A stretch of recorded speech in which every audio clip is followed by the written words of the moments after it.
खान साहब जो हैं वो सियासतदान हैं, सियासी इख्तिलाफात होते हैं, लेकिन वो तमाम का तमाम मलबा जो है वो बाजवा साहब पर डाल रहे हैं। उस वक्त सेनेट में जब तहरीक आई थी, आपको याद होगा, हासिल बदिंजो साहब ने कहा था कि ये फैज़ साहब के लोग हैं, तो अब उन्होंने ख़त भी लिख दिया है। अब इन पर क्या हम करें, मतलब जिस बंदे को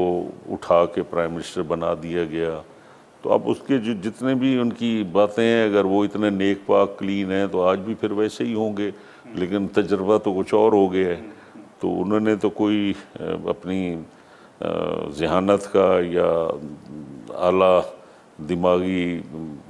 कोई ऐसा प्रूफ तो नहीं किया कि जिसमें एक दानाई वाला कोई शख्स, एक दाना आदमी, तो